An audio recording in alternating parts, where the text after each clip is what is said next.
Now, the question is, if you go to a more complicated system, what happens with simulation and what happens with theory? The great part is both theory and simulation can go beyond the experimental capabilities. And in a sense, this is the point of simulation and theory, is to give us insights where experiment is impossible or not currently feasible. So in our paper, we actually investigate applying theory and simulation to quantum repeater networks, where Alice and Bob, who are the end nodes, are aiming to perform BBM92. So we investigate how does adding quantum repeaters and performing entanglement swapping lead to secure key rates and quantum bit error rates, and what can we expect in network situations that are not experimentally viable. For more details on those theoretical models and simulations, please refer to our paper on the archive. However, the main takeaways that we find is that as networks become more complex, you have to start simplifying the theory. You aren't able to explore all of the realistic variations that can occur. This will lead to either approximate models or theory having to only derive upper or lower bounds on the behaviors you might expect.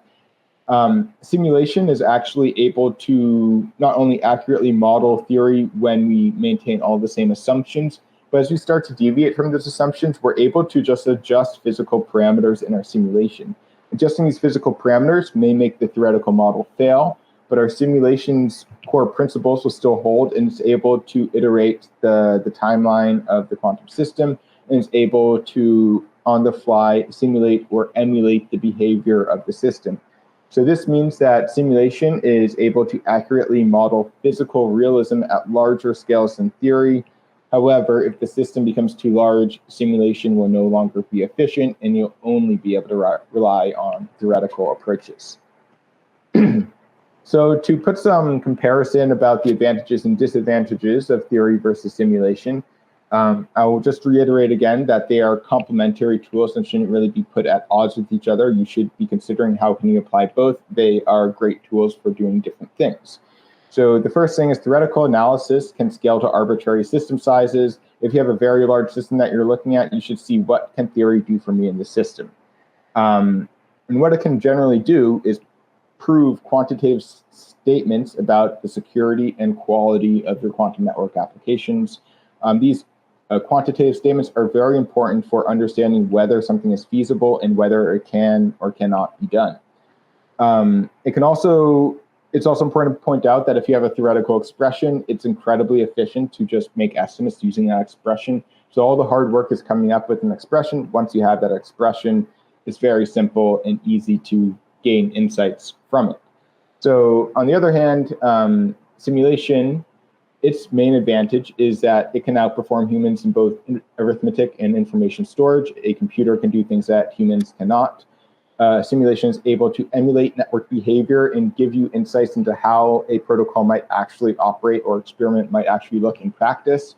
And it's able to, in this way, demonstrate success or validate feasibility of a system without needing to have the hardware. So in a sense, it can provide examples where theory might not be able to provide key examples. Now, the challenges that face theory is that its predictions are really limited by the precision and accuracy of your input parameters. Many theoretical assumptions that are needed to generalize your proofs and theoretical statements to larger systems may not hold in real-world scenarios. They are often too simplified. And when you're operating these simplified assumptions, you're going to end up with approximations or bounds on your metrics, not good estimates of what these values really are going to be. On the other hand, simulation's drawback is that, once again, is also limited by the precision and accuracy of your input parameters. If you don't have a good characterization of your system, you aren't going to get good simulation results. It's also unable to provide any analytical proof of theoretical concepts. So you aren't going to be able to use a simulator to prove security. You aren't going to be able to use a simulator to really prove prove the limits of what a system can do. You're only going to be able to present examples of what you can simulate. Then this third bullet point here is that simulation in time, and so as your simulation scales or gets more difficult to do, the time and compute power that is associated with that will increase, What this means is you're going to pay more money to run simulations at bigger scales. This isn't necessarily true with theory, but with simulation, as your problem scales, the cost of running that simulation will also scale with it. Now, as I've iterated a few times already, simulation and theory are both essential to quantum network design and development. Theoretical analysis enables security proofs, hardware development, and protocol design, and it's very important for all of these aspects and more. And really, the way that you should be applying theory is looking at the literature that's oriented around your problem, find the peer-reviewed theoretical models, and integrate them with your designs and use them to inform your designs and gain insights. Now, you can also develop new theories when there isn't literature for it. Now, this is going to require a high barrier of entry because you'll need people who have advanced skills in mathematics and theoretical physics to derive new theory for you. So this is a very challenging approach if you don't have the proper staffing for it. Now, on the other hand, simulation tools are really lowering the barrier of entry to quantum network design and development. The main reason I say that is you really don't need to purchase experimental hardware before you can start running simulations. And you don't really need a deep background in mathematics or physics to run simulations. You just need domain knowledge of the area that you're simulating. So the whole point of providing simulation tools such as Aliro Simulator is to provide a usable interface that anybody can use to set up simulations that can be used to gain insights. The same is not true for theoretical frameworks.